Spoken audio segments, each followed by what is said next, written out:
Well, hello everyone, and welcome to the first ever episode of the Off Rift podcast. And over the course of the season, we're going to cover everything, all the APAC news and games from the first Champ Select of Split 1 until the final Nexus explosion at Worlds.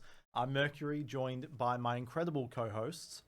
We got Vestion, we got Logan, we got Bluepanda, and over the course of, this episode, our first ever one, we're going to break down last season and the changes heading into 2026, as well as giving our power rankings for Split 1, and finally rounding things out with your viewer calls. If you have any hot takes or burning questions for us, you can submit them in the Discord server in the Answering Machine channel, or you can wait in the voice chat and we'll drag you in if you want to present the take yourself. First things first though, it's great to be here. I guess I'll ask, how's your ranked been going this season? I'll open up. I haven't actually played any ranked. I played like a ridiculous amount last split, just trying to get to master again to prove that I could. And it took quite a lot of games, a lot more than it used to, and so I don't really feel like I'm in the mood to play any ranked just yet. I'll probably end up doing it, but yeah, for now I've got 0 games, and that's what it We've been is. playing a few of those ARAM Mayhems though. That's been they're disasters. interesting. They are just disasters. Those are so bad. The ARAM Mayhem, in my opinion, is the great skill equalizer. It doesn't matter if you're like infinitely better than the other players. It just doesn't matter. Like you just hit the augments that are good and you win the game. It's so ridiculous. Well, to answer the question, in terms of my ranked journey this season, I think I've already put in like 40 or 50 games. I've hit the Damn. highest rank I've ever hit. I'm like Nice. silver 2 now, so Oh, I'm pretty cool. happy with that. I know it's not massive, but Good. I had there was like some crazy disparity, right? Last season, a loss would be minus 28 LP, and a win would be 26 LP. So you'd have to make 2 wins to make up the loss, kind of thing. This season, a win is like 28 LP, and a loss is like minus 10 LP. Like, is that normal? Yeah, so that's how the start of the season operates. It like calibrates where you are, and so when you get placed, you always get placed lower. Almost always you get placed way lower than you finished, Yeah. and so they give you really high MMR compared to that. And so if you are winning the majority of your games at the start of the split, you are able to maintain a high MMR, so you'll keep getting really good LP and losing barely any. Yeah, and I love ARM Mayhem. I think I've played more games of that than I have ranked this season. Yeah, it is good fun. We've been trying to find I Rek'Sai just Ben. don't play ranked games. I just don't play ranked games anymore. I did that in my early to mid 20s. Discovered that you can actually burn out on competitive play, and then said, yeah, no, I'd rather just enjoy myself. So, yeah, I've been Okay. rocking the ARAM Mayhems, bit of the arena. I'm usually on tank duty though with Vestion. I've been told I'm not allowed to touch anything else but tanks because I can just That's right. roll and do my job. That's right. Sorry, Maokai, press R. We're on. We got to Oh, yeah. engage. It's beautiful.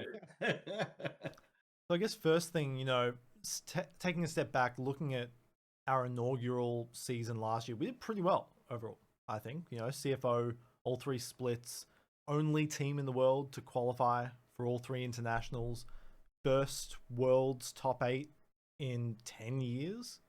I think 10 years, pretty successful overall. Yeah, I mean, for sure. I think the way the LCP kicked off was really, really impressive, and it inspired a lot of hope for the future. Obviously, unfortunately, the region is still plagued with the same issues it's had over the course of the last 10 years, which is why they've struggled to find such success. As soon as one team looks strong, well, the team just gets picked up and all the best players go to China. So, like, coming into this year, right, we've lost Junja, who was he has been for the last 3 years, but he is the best player in the LCP. And honestly, I wouldn't even hear arguments against it. He was just simply the best player. Obviously, the best jungler goes with that too. And I think losing a player like him means that the overall level of the region will go down. Now, Hongq is another one to talk about. By the end of the split, at the end of the year, he was definitely the best mid laner in the region too. I think at the start of the split, he wasn't, but being a rookie, 17 years old, the growth we saw was really impressive.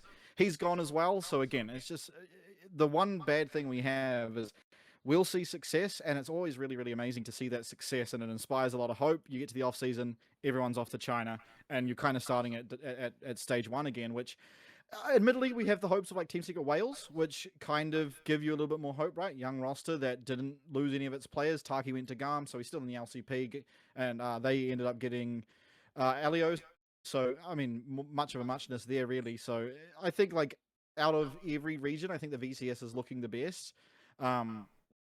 To be sort of that region that can inspire hope again in the LCP in 2026.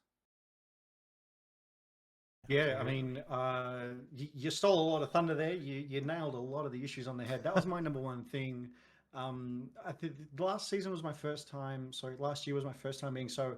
I want to say more deeply involved in a region and watching CFO literally be parted out to the LPL, just bought and sold. And I know that's part of the game, but like you said, so much good came to the LCP through CFO's success, so much global awareness. I'm pretty sure all four of us were out there on socials every day being like, Some of us making LCP, we're a songs. top, yeah, we're like a top tier region, put some respect on the name, and CFO was able to like back that, and really prove it.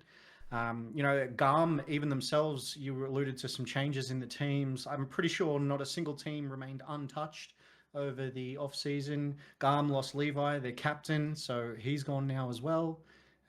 Yeah, so it'll be really, really interesting seeing how these teams shape up where they left off in 25 compared to where they're going to start in 26. Yeah, for sure.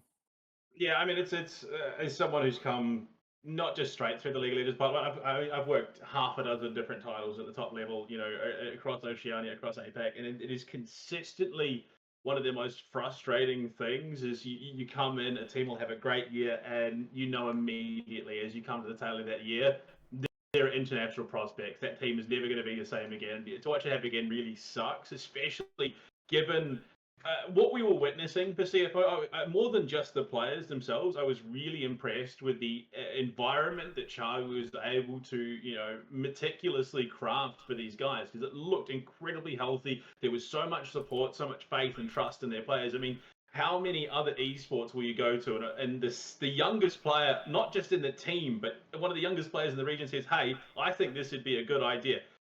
I could name maybe one or two coaches across other esports that would go, yep, that okay, we'll give it a crack. Because I've just seen so many examples where the coach is like, no, we do it my way. You don't deviate. You don't.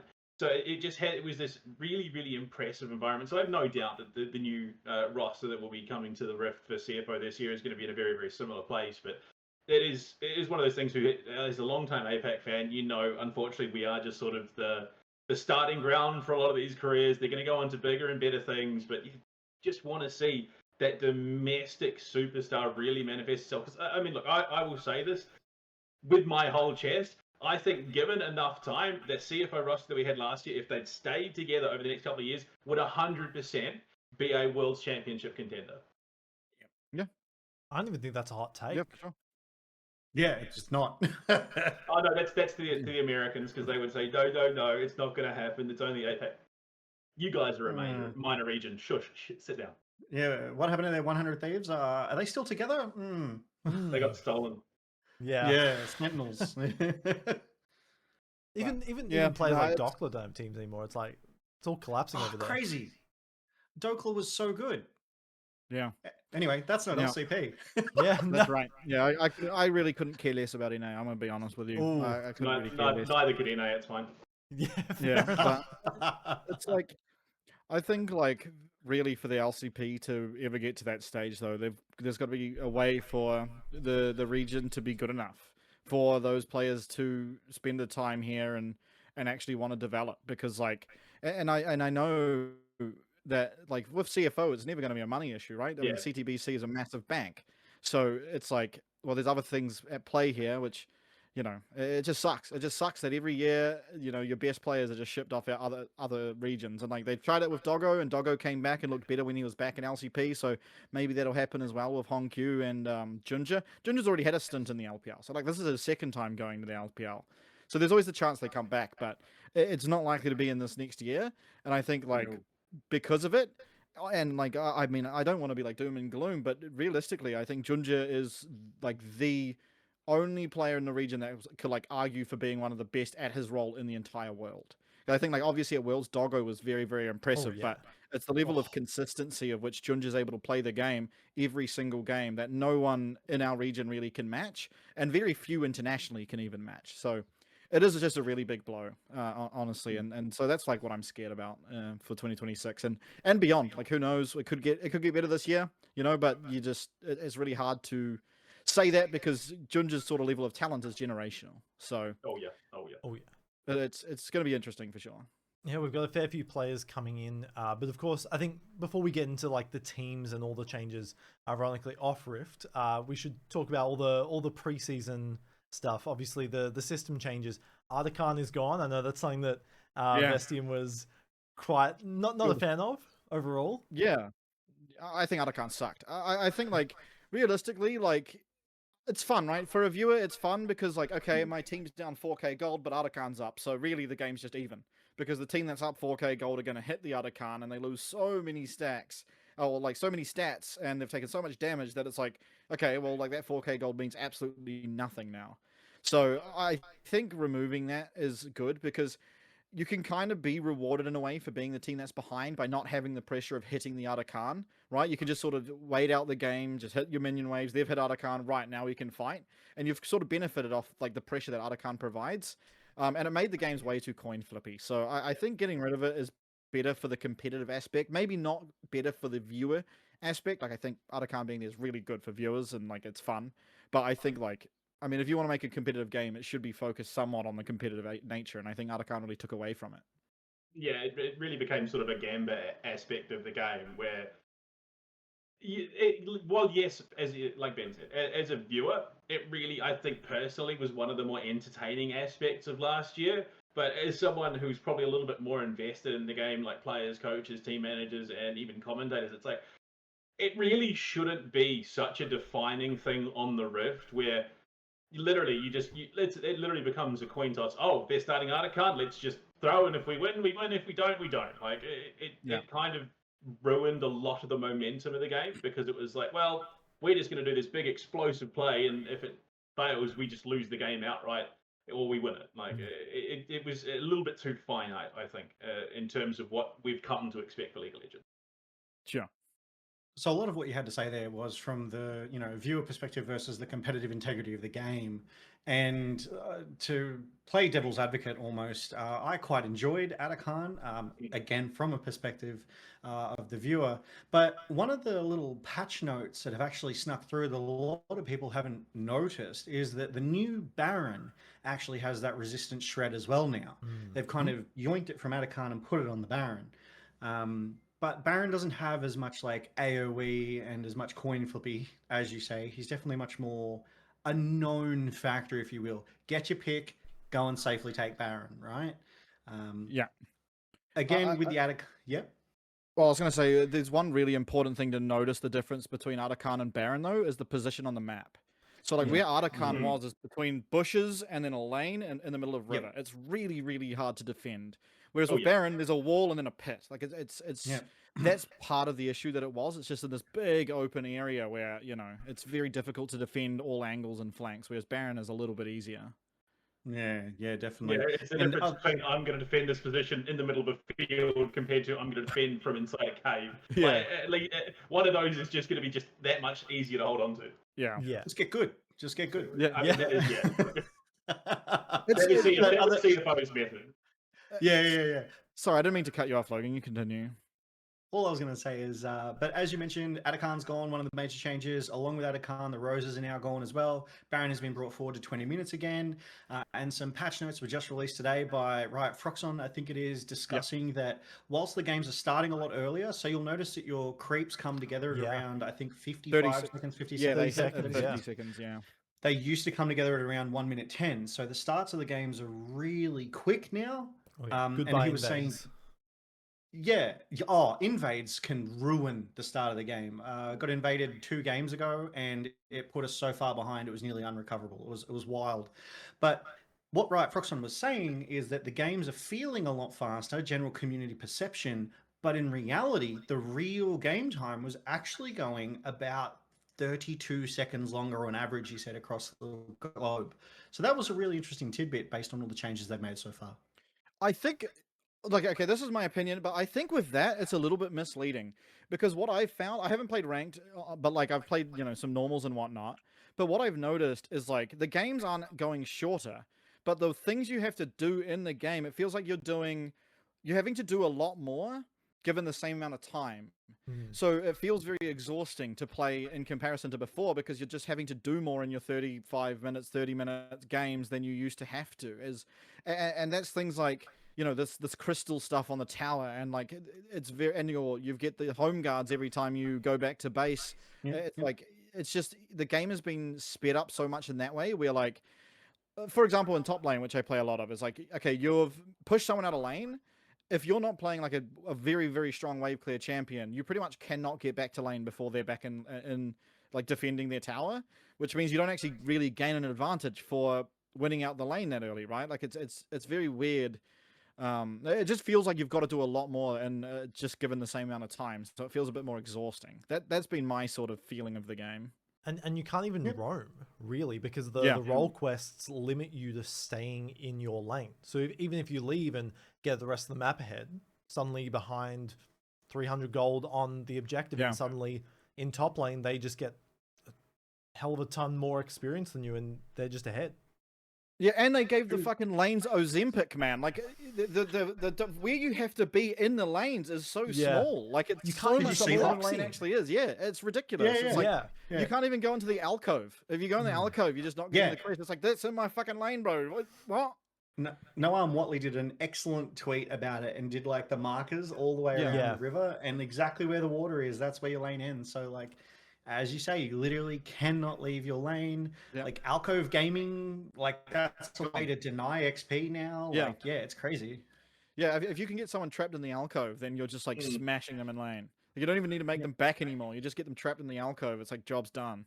Ridiculous, man. I think it's going to be interesting to see. Obviously this is an APAC, but Baus, right? He is the master at just exploiting this completely. So I imagine probably a patch from now, 2 patches, that's just going to get completely gutted. They're going to increase the radius, all that kind of stuff, and really, I mean, I don't see the point of keeping it so small.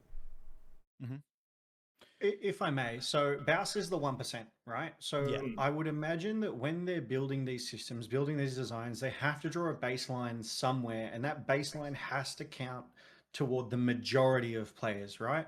So there's probably some statistic out there that's like 85, 90% of players stay in this area, and only 5 to 10 will ever exceed that range in this time frame, because they all heat map this out, right? So I feel like Riot released what they have with the best statistical information that they have on board, and will adjust accordingly, because of this information, more people might become that Baus, that 5 to 10%, and push it out to 2025, and then it will cause real major problems playing like that, like the denial of XP and pushing them out of lane. Possibly. I mean, it's hard to tell, really. I think like the bowl style of play is very uninteractive and not very fun, and I think at its core, League of Legends should be fun. And so the fact that the best way to get a lead in top lane is to just completely ignore your lane and just hit minions and die on repeat if you need to, doesn't feel like it's very conducive of having a good time. But I mean, obviously it's early days still, so who knows? Yeah.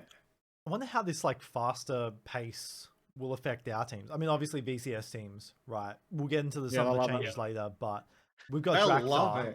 We've got Drakthar coming in. He is going to have a field day with these changes.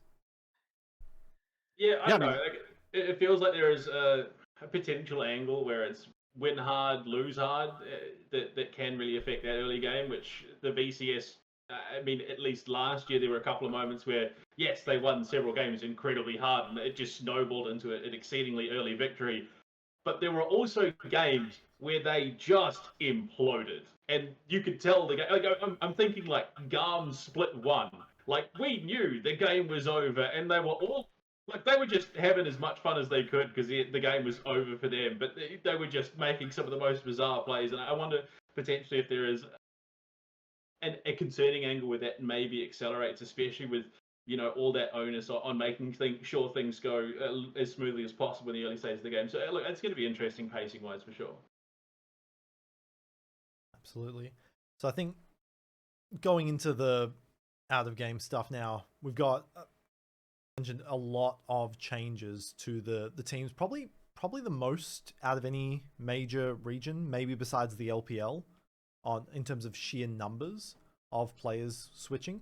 We've got Ground Zero coming in to replace Talon after some financial issues, let's say, for the org, and I'm pretty excited about this. I mean, obviously Perth here, I've worked with them in the past, love all of them. Bo, absolutely legends, but it's gonna be interesting rather to see what this team can do. Obviously there was that the news early on, Pout was going to be their mid laner, then there were some issues, but they've got Husha, they've got Jimmy, they got Jung in the top lane, who I'm really excited about. Yeah, I mean, I was working with Sky a little, well, not working with them, but like me and Sky were discussing about like a lot of things going on, and I think honestly, out of the players available, they've pretty much put together about the best roster they possibly could. Jiang, and I think more importantly than that necessarily is also it's like a stylistically a bunch of players that make sense, right? You've got Jung as kind of a very much a carry player up in the top lane, so you know you don't want everyone to be a carry. You've got Shun, who is not really a carry; he's more of a sort of just. He's never going to lose you the game, never going to win you the games kind of player, right? He's just a very nice, even player, won't lose lane, won't massively stomp his lane. So I think those styles are really good because that makes it a lot easier for someone like Husha, who's a very aggressive jungler, to try and match up with Jung, or even help out his bot lane if Jung's already winning, and I think that's a really good recipe for success.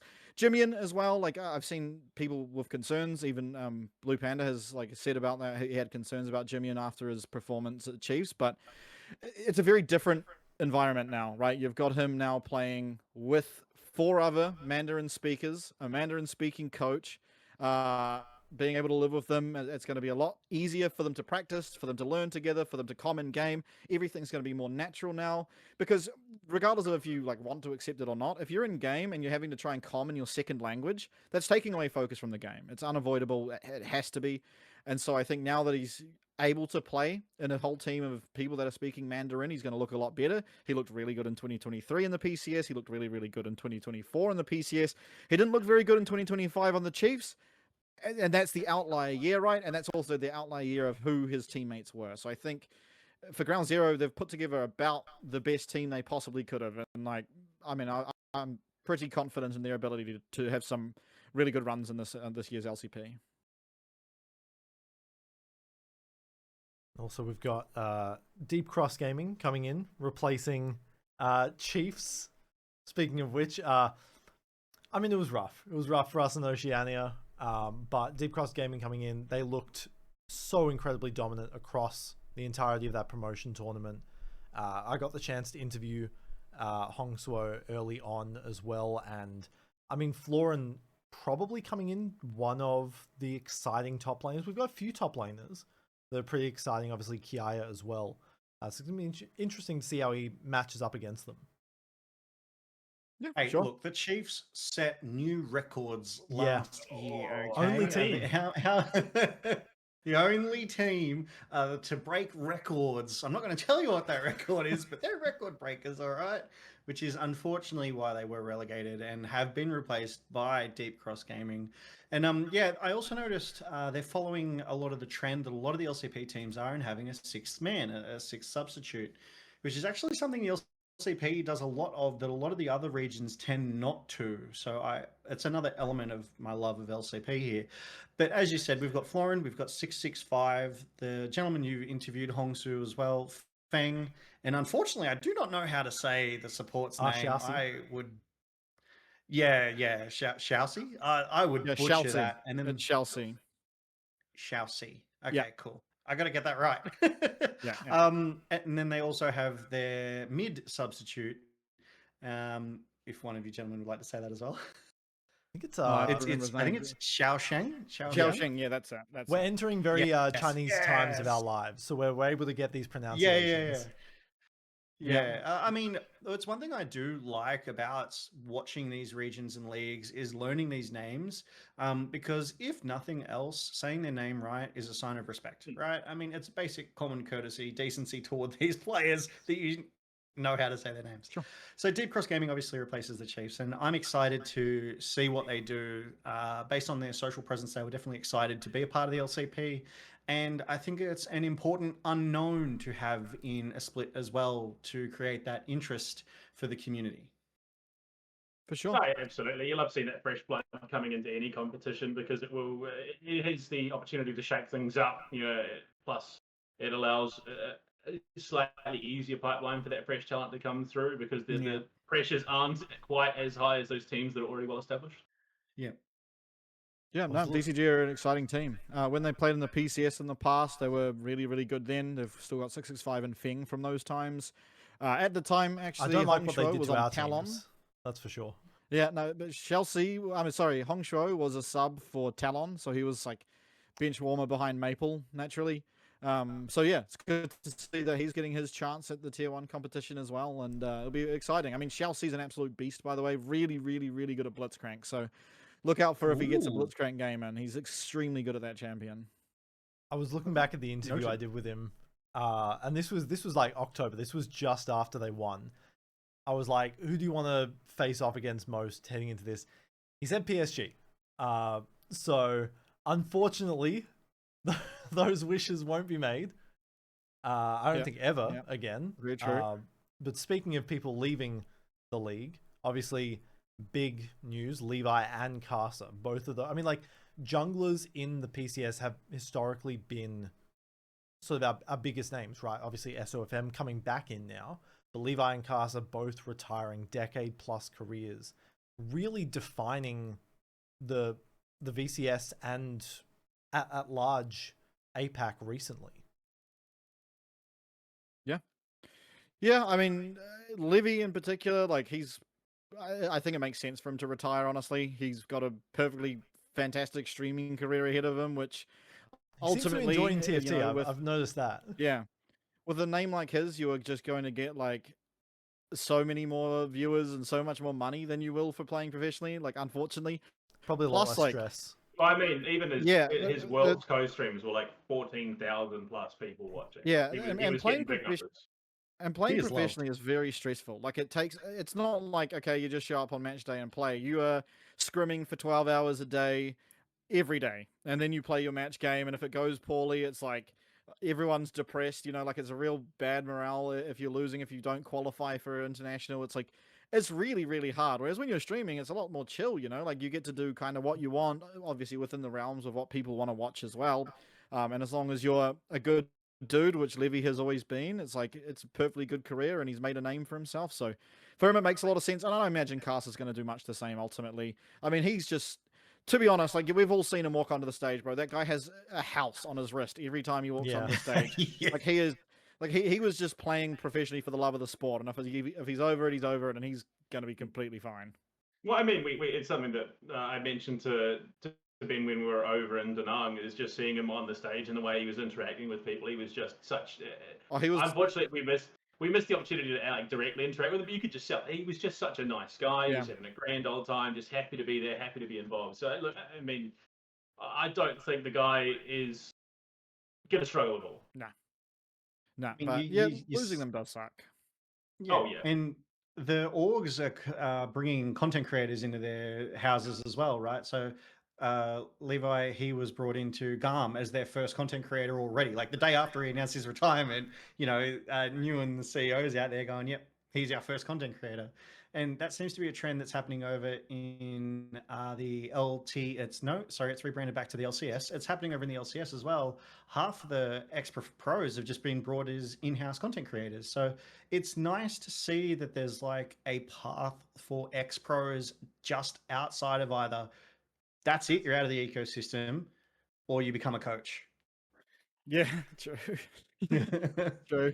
Yeah, no, it is good. And I think it makes sense. Like, ultimately, especially in LTA, like, the health of the region doesn't seem that good, and you have so many big content creators, it only makes sense to utilize that, right? I mean, you see sort of what Cagel's done with Los Ratones and how big he's built his own team. It's like, well, clearly having someone that's a content creator that does well on their own brand invited into our brand is going to be mutually beneficial. So I think it makes a lot of sense. I don't know how well it will do in the LCP, especially for Vietnam. Like, it's really hard to get visas. So I don't think we're likely to see that happen all that often with like the Vietnamese teams. Japan might be a little bit more likely, but still I wouldn't imagine so. But yeah, Taiwan teams, they should absolutely make use of that. I feel like the CFO, I mean, they obviously have Kevin. I don't know if he lives with them. I'm pretty sure he lives in one of their facilities somewhere. So there are people that do that already. But yeah, I think it's a really good way to market your own team. Yeah.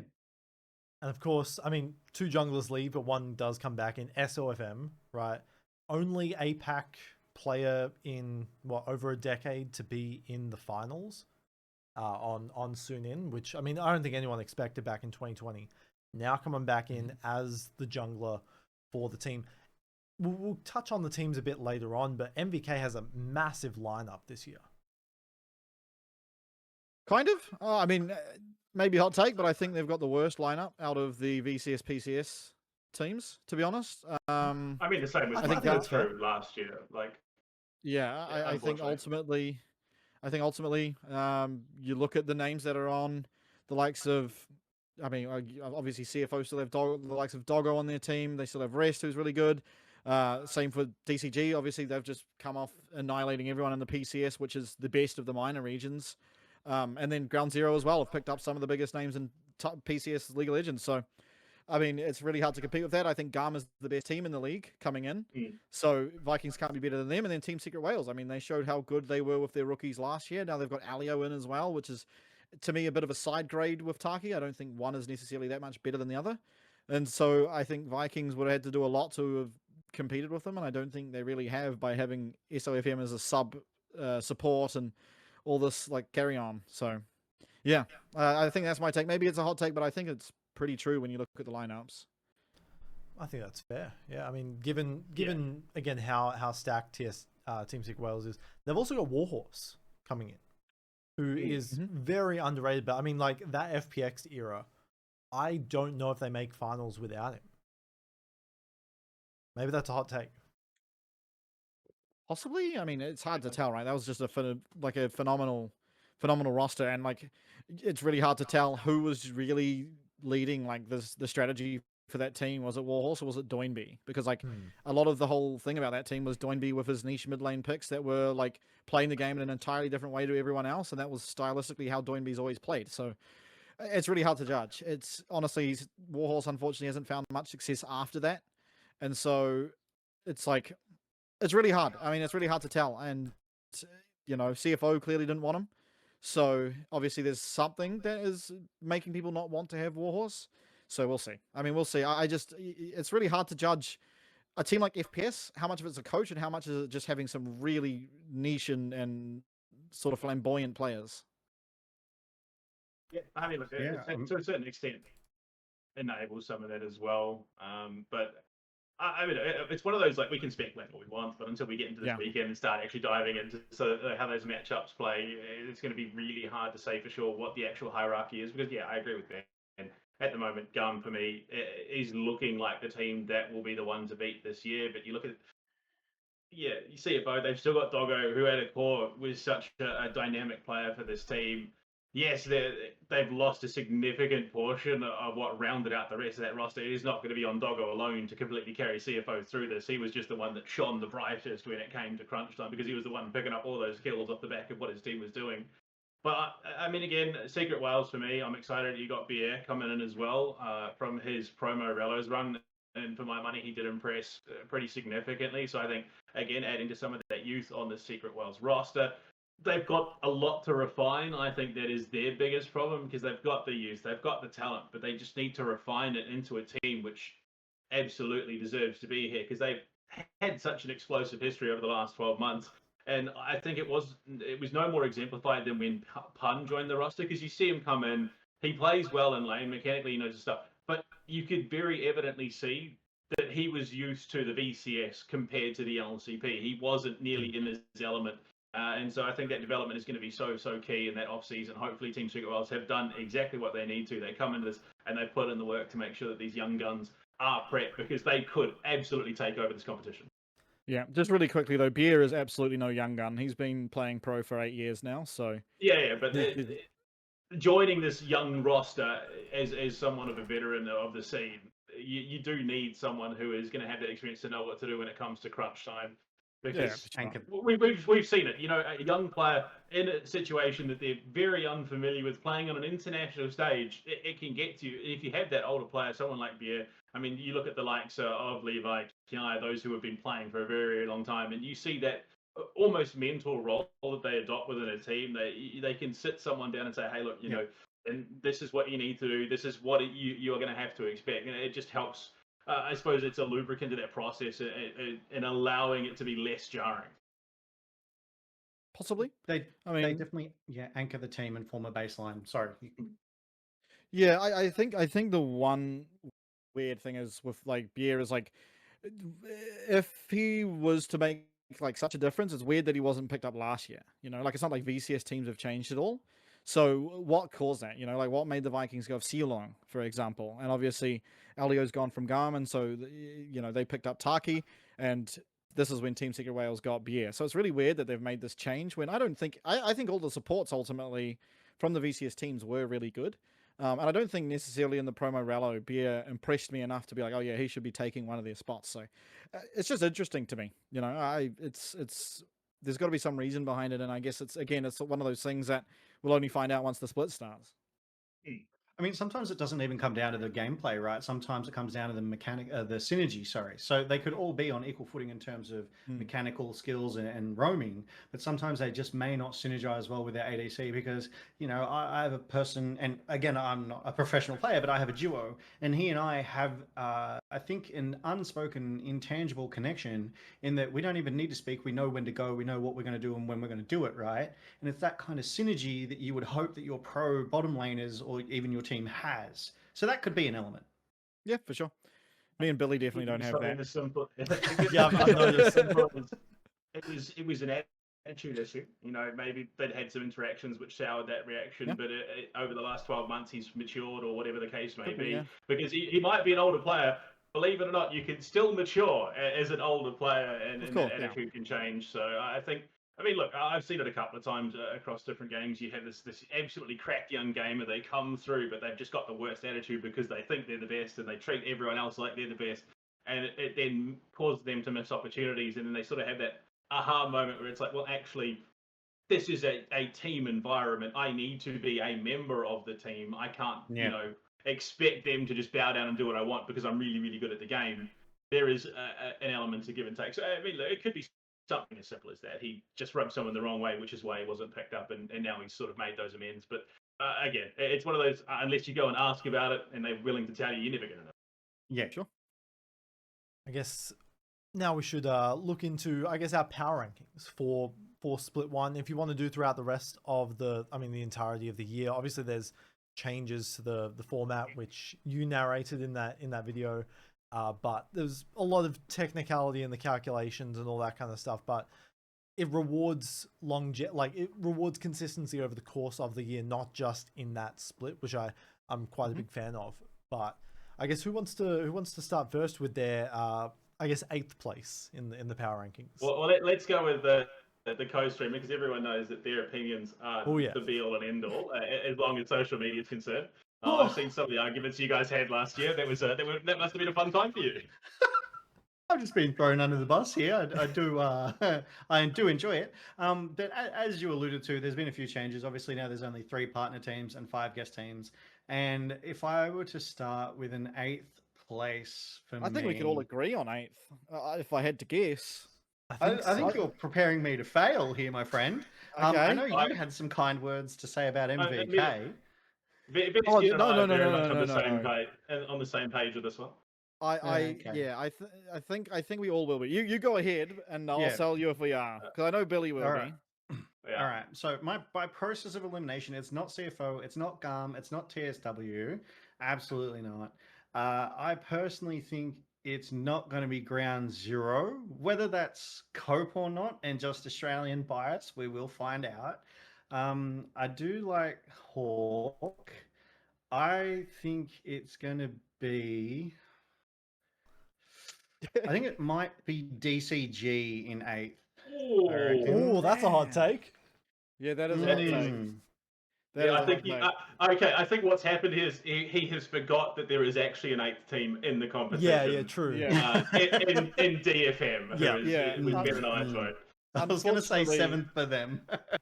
Unfortunately for DFM, they had one glimmer of hope last year, It was which Aria. was Aria, and he is now in SoftBank Hawks. So for me, Yeah. it's just like, well, like there was like one guy that almost got them series and did get them Actually- series, and unfortunately that guy's gone now. So I want to play devil's advocate. There was two for me, bright sparks, and it was only at the tail end of last year in Citrus coming in because I think he definitely True. was True. a shot in the arm, but now he's lost Aria, so yeah, true. It's a that lot is easier very to play much into a jungle. black hole. Yeah. It is a lot easier to play jungle when your mid lane is doing so well, to be honest. But Yeah. Citrus might still do well. Unfortunately, I just think without Aria, that team is like gonna really, really struggle. Because that guy was like split 1 last year. He was a top 3 mid laner, and his team was 7th. Only Chiefs lost to them. Yeah, he was almost like, single-handedly shocker. gatekept the Chiefs Yeah. in split 1. Like, Well, he did. He did. His Yasuo game Yeah. was like, yeah, it was rough. yeah. So it's Oh. just, I mean, I think this team, like, where's their firepower now that Arya's gone? I don't see it. Maybe Momo's going to come out and impress, but I mean, all we've seen him in is the Japanese league, and it's really hard to judge the Japanese league versus the LCP when outside of Oceania, the Japanese league was just the weakest of the leagues, right? So it's going to be very, very tough, I think, for them to fight for anything. And you've still got a bot laner who's playing off role technically. Like, Well, he's on all roll res- now. He's played a year. Yeah, all you can't respect call to that anymore. Atakhan, but like, you're a mid laner who was forced to make the transition to bot lane. To his credit, I think he's done pretty darn well, given Agreed. how things could have gone. But it's still not an ideal situation for a team like DFM. Yeah. Especially Anyway, with Logan, back to your sorry. you go. No, you go. No. I was gonna say, Yeah, especially tell with us, tell us why DCG's an 8th place team, please. yeah, please. Is that You're in what the you hot want to seat. hear now? I'm pretty sure you guys just absolutely dissected it anyway. Yeah, no, we just want to hear why you're wrong. Oh, right. Because I'm wrong. How's that? Yeah, there we go. No. These are just subjective anyway. Like, Yeah. well, I could be completely wrong. Like, Momo might come out and just be an absolute freak. Who knows? Yeah. But you know, Hopefully in the good way. I think for me it's more to me, and by the sounds of me only, they're a little bit more unfamiliar names to me. Yeah. And that would be why. Whereas I'm familiar with most of the rest, and I have like a yardstick to measure them by, right? So Sure. you know, they could prove me completely wrong, and I'll reset my expectations at the end of split 1. Like it's that simple. yeah. DCG are a really good team. So their players, pretty much all excluding Florin, have played in the PCS in the past years. Yeah. And they've all been really, really good. Like, so yeah, I have very high expectations for them. I mean, in fact, I don't know who is better out of them in Ground Zero, and Ground Zero have like traditionally well known and good players as well. So I think that's a really exciting head to head. I think they're very even between Ground Zero and DCG. So yeah, Yep. In that 8th place, I mean, yeah. I think Keen, not to dunk on Dead FM even more, but we saw Keen on Dignitas last year. Yeah. It left a bit to be desired. Yep. But heading into Poor 7th guys. place. Yeah. Heading into 7th place, though, I guess who wants to start first with theirs? I reckon we carry on the trend. I'm keen to hear from Logan. Jesus Christ. Hold on. Let me just Google last year's standings off the top of my head. Here. I'll- Well, I can tell you okay. exactly who is in 7th, because we've just voted them into 8th. Yeah. Well, then you know who's already in 7th then. Is it DCG? Is that the Yeah, angle we're sure. going Yeah. He's flip-flopping. No, because I said DFM 8th, so DCG 7th. other way around, but yeah. Carry on. Sorry. Yeah, that one. Yeah. Well, so am I just continuing on? Like, hang Oh, on, I is could- this LCP Well, question does the whole ranking, and then you guys get to just pull me apart here? Like, what's No, that? no, I wish we could do that do format. We haven't I mean, agreed on the championship I'll format for this go- podcast. Yeah. I'll say my 7th. I think. Yeah. I think Vikings are my 7th. Oh, SHG. I think SHG are my 7th place team. I think, unfortunately, I I kind of agree, forgot. But I I think kind of it's forgot. going to be closer than it was last year. with I agree. Arya in the mid lane. It's so long as they gel well, and Evie gets out of the funk that was his 2025 season. Yeah, I think this year DFM are wearing the crown of the Chiefs, and the rest of the teams have become a lot closer than they were last year, which I think is really, really good for entertainment. So I think that's a positive. But yeah, I do think that SHG, even with Arya, still don't fix sort of some of the issues we saw. I mean, Evie was having a real rough time. I know he's traditionally a very good player, but he certainly wasn't playing to his standard last year and the entirety of last year too, which is why it's such a big concern. So I think I have to put them at 7th and I'm happy to be proven wrong, but I can only go off what I saw last year, and unfortunately, it just didn't inspire a lot of hope. Yeah.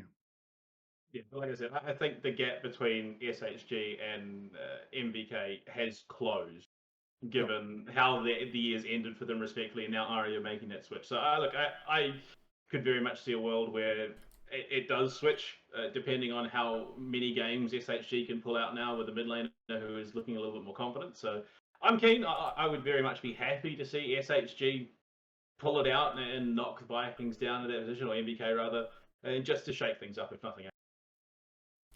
Yeah, my 7th was MVK as well. SOFM coming back is big, but there's still a lot of question marks, and especially with how the other two VCS teams look like international contenders. I think that's not up for debate. Of course. I think the MVK coming in,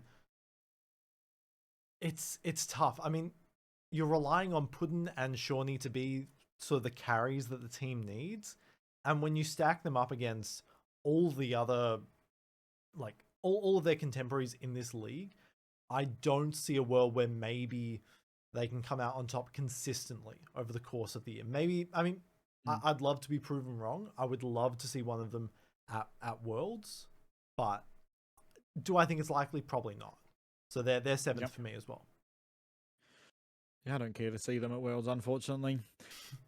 If I'm entirely honest, I'm a little bit biased, but fair enough.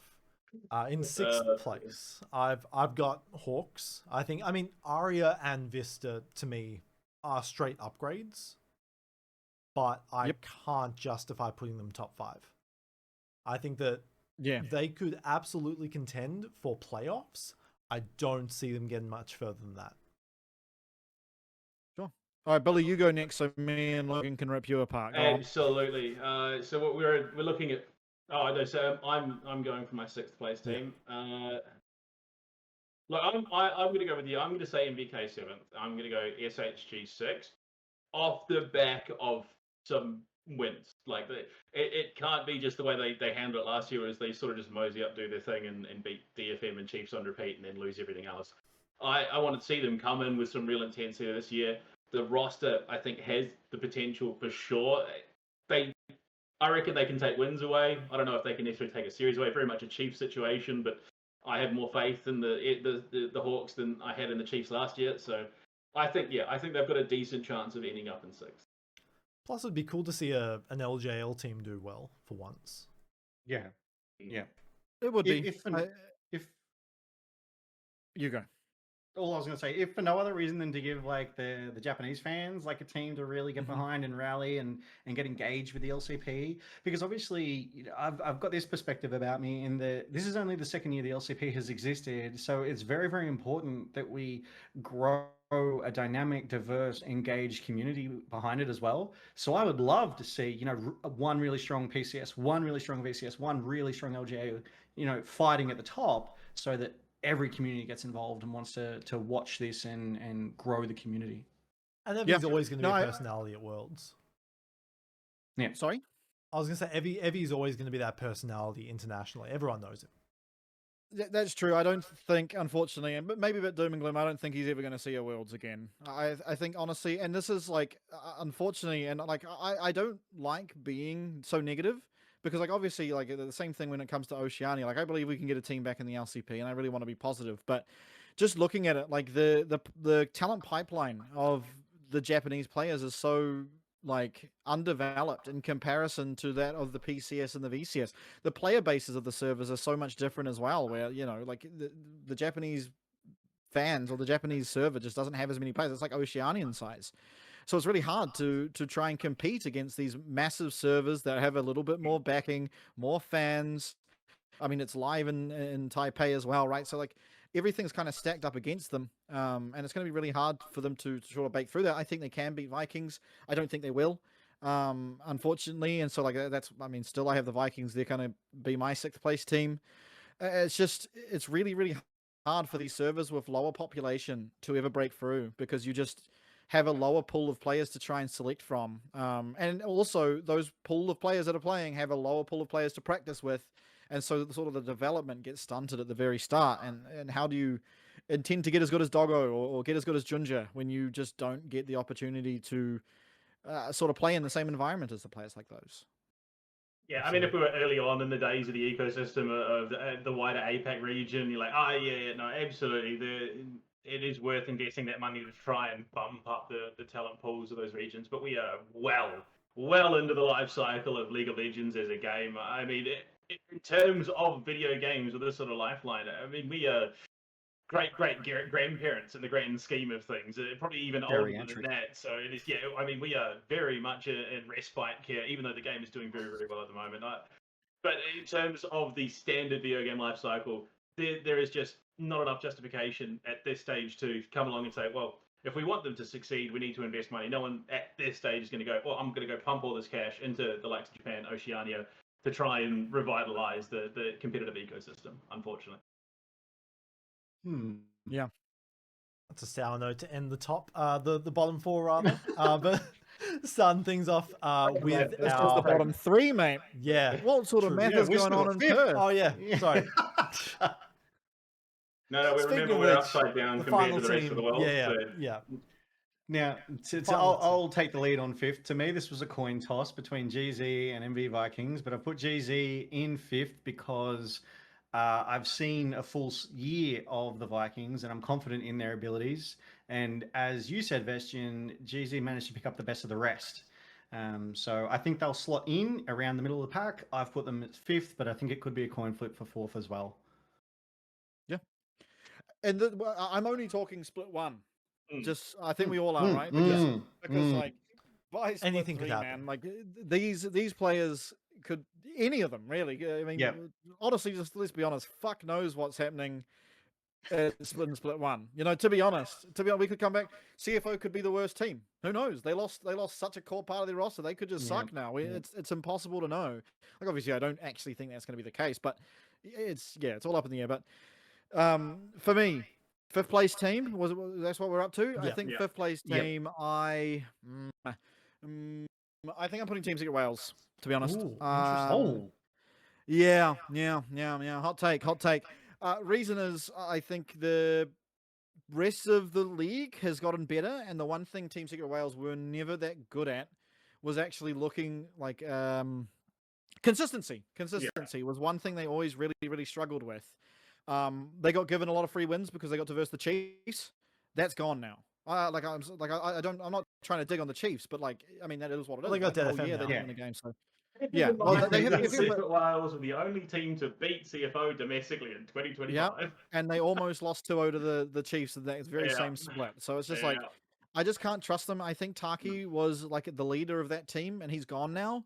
So it's going to be interesting to see if Beer can fill that spot, because, I mean, one of them played with them for a year, one of them hasn't, you know. So I don't really trust in Team Secret Wales' ability in split 1 to look that formidable, to be honest. And so I think they're going to be sort of lower on the standings. And yeah, I think I just have a lot of faith in the PCS teams, because the one thing they've always been good at is consistency. I mean, you look at split 1 last year, right? Who was 1st and 2nd, PSG and CFO.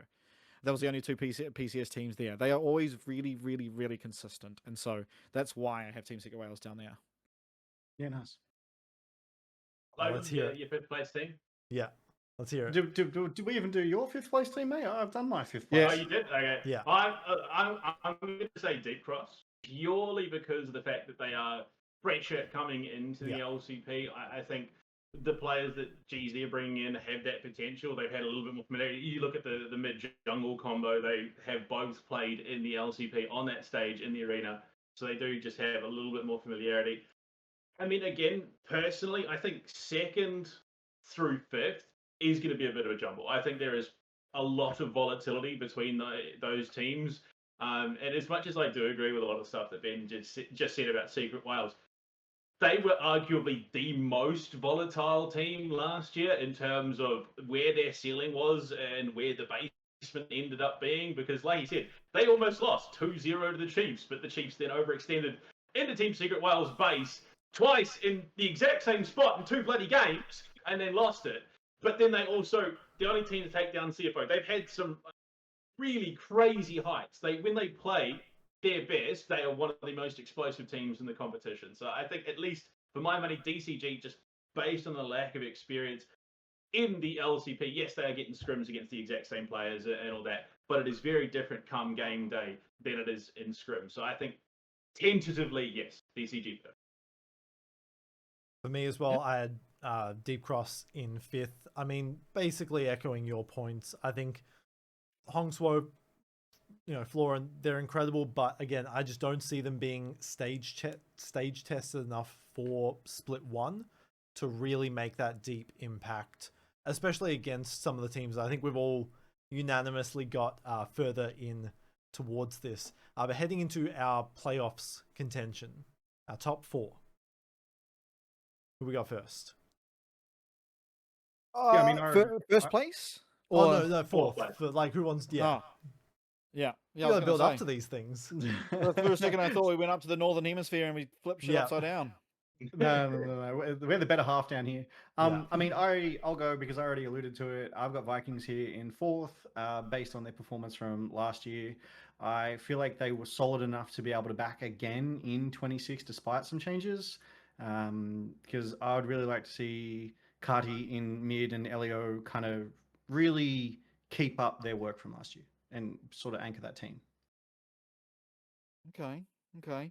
My 4th place team is Ground Zero. I wanted to place them higher, but because I can't, to be honest. And one of the reasons is, like, a lot of the players on Ground Zero played in the PCS and couldn't beat DCG, and like obviously they have Yijang, but like Yijang's coming back from the LPL. It's not like DCG is short of LPL players. Right? Shao C played in the LPL, so it's not like he's a slouch. And also their entire team did play on the stage, right, for the promotion relegation tournament. And while different, I actually think it's a higher pressure stakes than the LCP generally is. So I actually think their time on the stage was really, really valuable because every game meant if they lose it, well, their careers might just end. So Then they had to play the Chiefs, so it kind of becomes a little redundant. Okay, but they had to play 3 games before that too. So it's it's not like they just played the one series. Yeah, they played constant games on the stage. Each game meant if they lose, they're out. So I think that stage time is actually very valuable for them. They're also a team that's just played an entire year together, and they got that entire year together as a unit, playing against LCP teams, playing against Korean Challenger teams, playing against LPL teams. Like they've had almost, and in fact, they have had the most experience as a team out of any team in the LCP. So I have to put Ground Zero below them, as much as I wish I didn't. But that's, again, only for Split 1, and things can change. But yeah, I think this DCG lineup is the real deal. Ground Zero can be the real deal, but might just need some time. Absolutely. I mean, I've got Ground Zero in 4th as well. I think for me, a big part of that was, and obviously, there's many different factors, but the late roster build, and I think that lack of time, right? Like you mentioned, time being a big thing for Deep Cross. I think it's also going to be a big factor for Ground Zero heading into this first split. Like a little over a week, maybe 2 weeks worth of solid scrim practice while they're figuring out visas, all that kind of stuff. Heading into this first split, over the course of the year, I'd love to see them get to 3rd, perhaps even contend for Worlds, but they're stuck at 4th for me for now. Yeah, I mean, it's a big ask to get there, right? But it's got a year to do it, so. For sure. Absolutely. I mean, there was a time in Split 3 where we didn't think Talent was going to make Worlds because they went on an 8-loss streak and then found the Chiefs and then went on an 8-win streak and managed to qualify in the end. So I think for the LCP, especially looking at how close that gap is this year, it very much feels like anything is possible. Like I think it's probably unlikely, but I think there is definitely a world where somehow SHG could make that run and end up at Worlds at the end of the year. Unlikely, yes, for sure, but I would not say impossible. For me, though, fourth place, I'm going with Ground Zero, just because there has been that little bit of extra experience. Husha, for my money, was probably the brightest spark on the Chiefs roster last year. I think there was a lot that went wrong, but when Husha came in, him and Jimmy looked probably the cleanest of the jungle mid duos that team had throughout the entire year. But again, yeah, lateness to the draft and all the rest of it, there is a lot of volatility in this top four. Yeah. Heading into our top three here. I'll start things off this time. I've got Team Secret Wales. Obviously, a bit higher than a bunch of other people here had it placed, but I really do trust in Warhorse, and I don't know how much of a downgrade Bia is over Taki. I mean, like, I could see them going fifth. I could see them going third. I don't think any higher than third. I think that third is their cap for the year. Fair enough.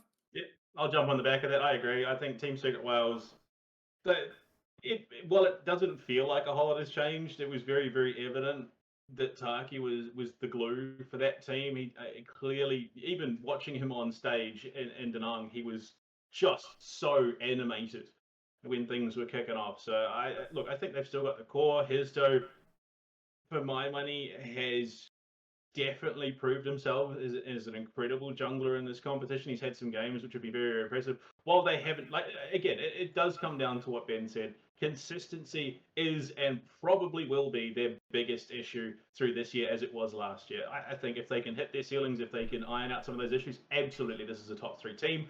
I could even see them repeating last year and potentially stealing away a spot from other teams that were potentially seen as more deserving. But again, I want to see them succeed. I was really entertained by the BCS playstyle last year, especially out of Team Secret Wales, who were just so explosive. You really couldn't come into a game expecting what was going to be done, because it somehow just completely went the opposite way. Very true. I mean, all I can do is really echo you guys. I have TSW in third as well. They had I want to say consistent, strong performance, which is how they ended up in third, obviously over the course of the year rather than split to split. But yeah, I'm really looking forward to seeing them competing with the top dogs in 2026 as well. Yeah, my third, Ground Zero. No, DCG. Actually, wow. Okay. No. I'm going back on that. CFO. I think interesting. I don't think their roster is even close to as good as last year, to be honest with you. And part of my reasoning is I watched a lot of the PCS last year, and 2274 did a lot of inting, to be honest. Like, maybe he's improved a lot since then, but he's like a 17-year-old, support player, and he was like, I remember I tuned into one of the PCS games, and he was 0-14 as Nautilus. Like, it was an impressive scoreline. And so I don't have, honestly, seeing that is it's really hard for me to shake seeing that. It's really hard for me to get that out of my head. And so, unfortunately, I think rest is perfectly fine. I don't know. I don't know, man. I don't know. And part of it's how are you supposed to replicate Junja and Hongkyu? I mean, you just can't. You just can't. Yeah. I don't know what to expect from Shadow, but obviously his time on BLG was really bad. So they won. Okay, fairness, they won the LPL. They came to Worlds and got eliminated with the easiest draw of every single team. So they've then got the jungler from that team. Pyongyang, who was from the LCK Challenges, is I don't know much about him, so it's really hard for me to judge him. But I think, yeah, I don't know. I don't rate them. They're put together in short notice. At least with Hongkyu and last year, they had him in their academy team, so he's interacting with the whole team the entire time. And you've got veterans like Doggo and Junja coming in. So, yeah, I just find it hard to rate CFO, unfortunately. Fair enough. Yeah. I'll play devil's advocate when it comes to it, but heading into our top two teams, I think pretty certain everyone knows what we're going to pick for number one. But before we get there, who's everyone got for second place? CFO. Yeah. I don't know how that transitions throughout the rest of the year. look, I think a lot of, if any, success coming through the split one is going to be off the back of what Doggo has been able to achieve. I think that might even just be the game plan for CFO, is do everything they can to enable Doggo in split one, because so much of that environment has changed. But I mean, look, this feels like one of those make or break moments for CFO. They had arguably one of the most dominant domestic years I think anyone in Asia Pacific has had in a long time. And then the entire team was disbanded. 4 of 6 players were stripped from the team. Like, I have never seen a roster in any game recover and match, a successful season after something like that. They had Rest and Driver in the top lane, and to be honest, Driver was probably my more preferred top laner than Rest. Driver was more of a playmaker than Rest, whereas Rest was consistent and steady, and I think they needed that playmaking in the top side to exert that pressure across the map. As you said, Honkyu and Junja were insane. They were just such a powerful duo. How do you replicate that? Doggo, I think Doggo played really, really well with his support. And, I'm unfamiliar with 2274, but if what you say is true with the 04 as obviously a 014 example. Yeah, 014, sorry, not 04. I know it's Put a some one-time respect on the example. rundown, man. And he didn't get banned? Oh my God. Doggo's just going to have to work even harder, right? The chains are on, the weights are on, and I will play devil's advocate there. There were games last year. In fact, there was a number of games last year where it felt like Doggo was thriving in spite of his support. Kaiwing did have some criminally poor moments throughout the 2025 season that Doggo purely salvaged on his own. Yeah. There was anyway, CFO's second for me. I would love to see them in first, but it's just, I'm going to say it's impossible. Yeah. My second is DCG, obviously. Again, they've played a whole year together. They've got more experience together than any other team in the LCP, and their players are not worse as individuals than LCP players. So, I just think they are going to be very, very good. I think the time together is going to be so valuable coming into the first split. And I don't really see any other team having the ability to have as much cohesion as them, realistically, just because of the time they've been able to spend together. So, yeah. That's fair. I think I'm gonna back up Bluepanda here. I'm gonna play devil's advocate for CFO. They're my second team. I mean, despite the exodus, I think they can definitely contend for international spots. Shadow was like, I went back and watched the VODs the other day. Shadow, in my opinion, was the reason BLG won those finals. He played so well, and then I don't know if he got a single game at Worlds. I think they mainly played Beishuan over him. He did. And that was, I'm going to be honest, Beishuan didn't play well. And I think that was a huge contributing factor to, they should have gotten out of Swiss. That is undeniable. It was an absolute falling apart of that team. Pangyon has had a pretty good few months on DNF challenges, right?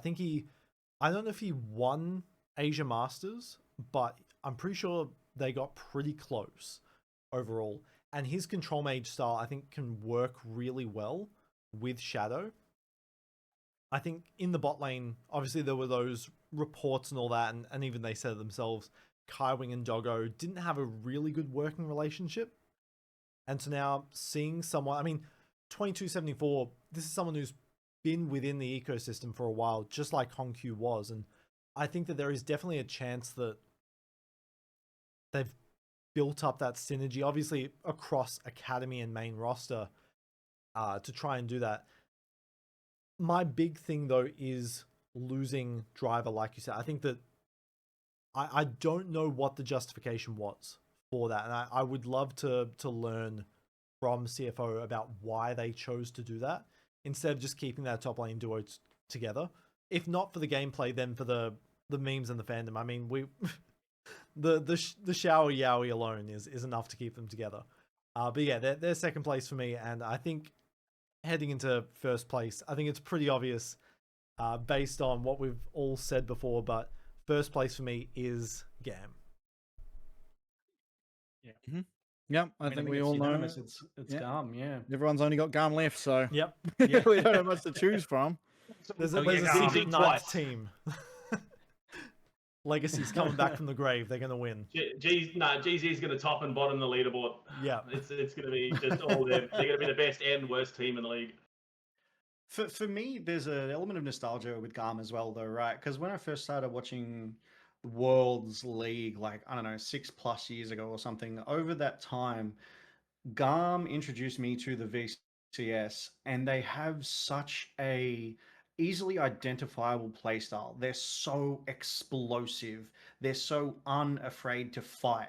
They could be down 3-5 and they will still fight you as if they're 5-5, which is crazy, but it is so entertaining. I love watching Garm. I love their, like, what time is it? Garm time. Like, the whole thing around them is fantastic. And they really were such a strong performer in 25. They've had a couple of changes, but not so much to think that they would fall to middle of the pack. They're definitely still a top tier, and I'm really backing them, at least with Split 1 in 26, to be the number 1 team. Yep.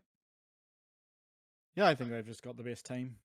I don't know much. We'll see about the jungler, obviously new to come in, but I think Kaya is the best top laner in the league, and every single VCS AD carry is about on par with each other. So, I mean, best equal AD carry in the league alongside Doggo.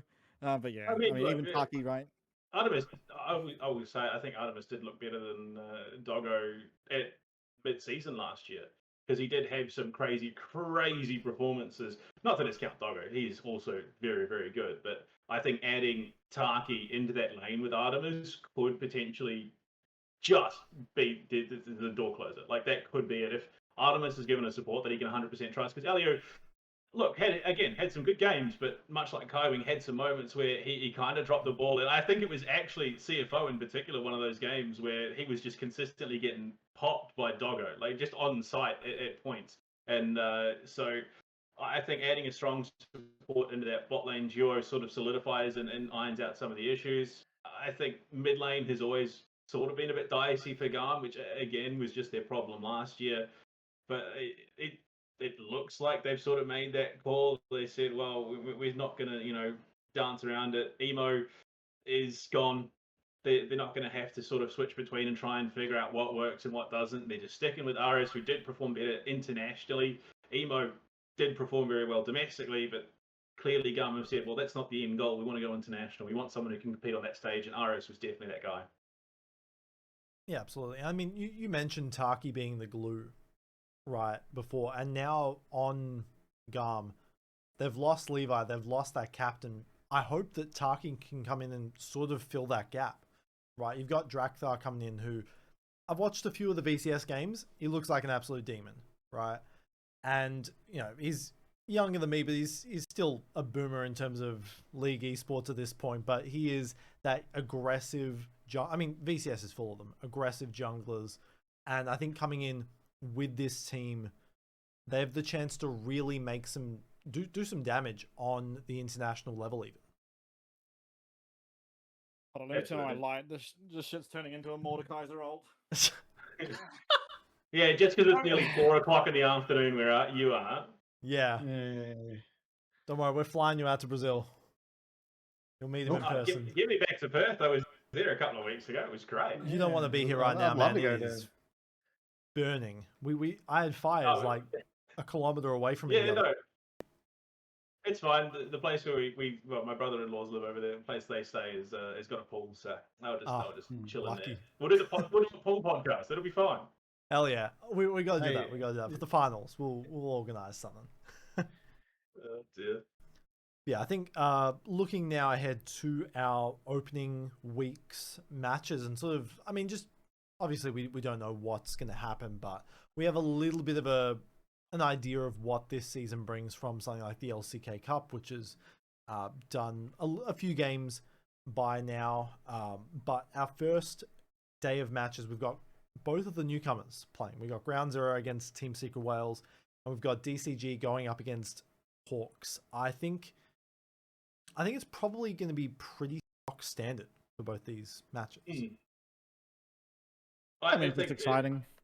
I think it's a litmus test, especially for me, for both Ground Zero and SHG going this year. This is going to be sort of the litmus test to see whether they can hang on. By no expectation am I expecting Ground Zero and SHG just come and just outright win these series, but if they can at least keep competitive, put on a good showing, it gives me confidence that there is things potentially coming their way. If it's complete blowouts, then, well, yeah, unfortunately, SoftBank right back down the bottom. Yeah, I unfortunately think that might be the case. But, big jobs. It is what it is. Yeah. We got a lot of changes coming in. I guess before we close things off for our first ever episode, is there any other news that we didn't touch on that you guys wanted to talk about? I can't believe these guys put GARM CFO on the 17th, the one night that I'm not there this weekend. Oh, that's How true. awful. True. You organised one concert and you just missed the best game of the split. Imagine Oh, doing cool. things. That's punishment, mate.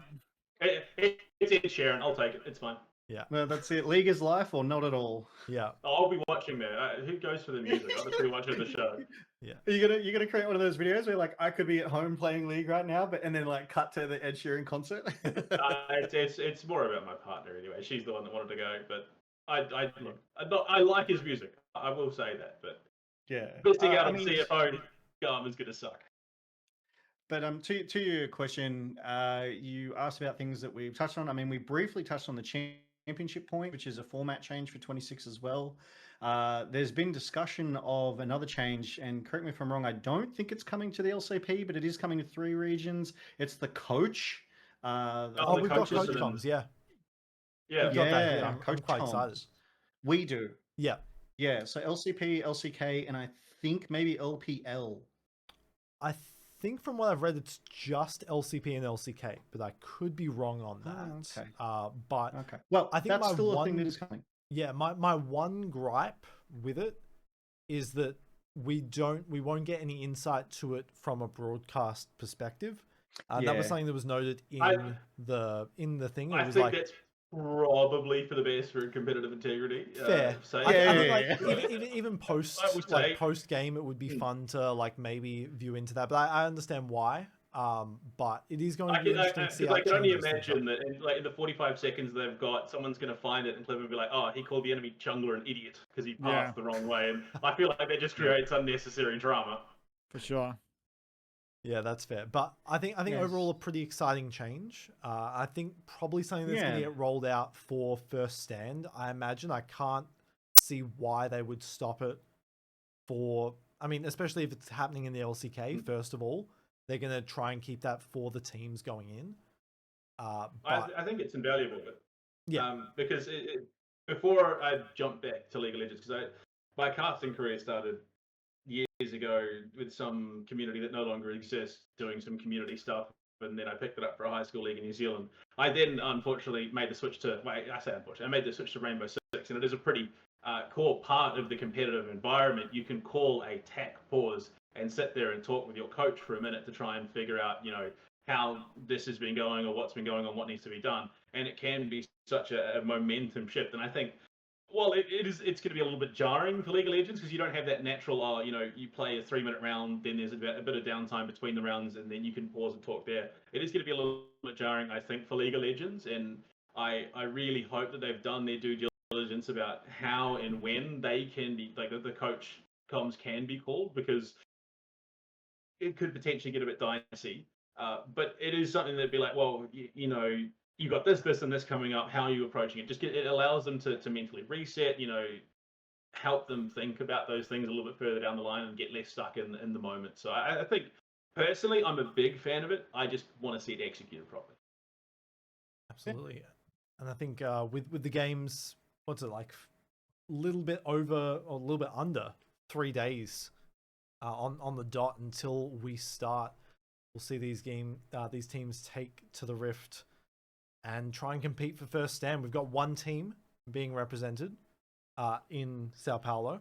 Unfortunately, we couldn't get more, but hopefully, if international results continue to at least stay consistent, I would love to see more teams. I mean, if we can be the second best region in the world, by 2027, I'm happy.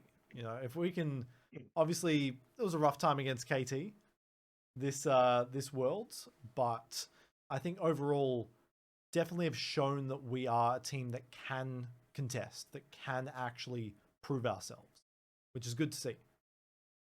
Yeah, with the Definitely. right lineup of players, of course. That's always going to be the case. Yeah, absolutely. If the, other the, regions the struggle is steal getting away. that right lineup of players. But yeah, Yeah. and keeping them for, And keeping for them, more yeah. than a single year. That's always going to be the issue, but hopefully one that we can solve coming up. But I guess Well, look, if we're just better than everyone else, of course they're going to want to Oh, stay. yeah. So Yeah. that's all we're going to do. We're just going to be the best team in the world, guys. It's not Yeah. that hard. yeah, Type A Assassins did it. We can do Look it. out. Look out, T1. Nah, Yeah. we beat those guys. Yeah, we did. Hey, we beat the world champs. That's all that matters. But Yeah, exactly. I think with all that said and done, though, thank you all for listening to our first ever Thank you. episode. You can tune in a few days for the LCP's first day of games. I'm super excited to hopefully cover whatever I can. I know everyone involved and everyone in the community is really excited to get back into the swing of things. We hope to see you there. Take care, everyone. Have a good one. See you.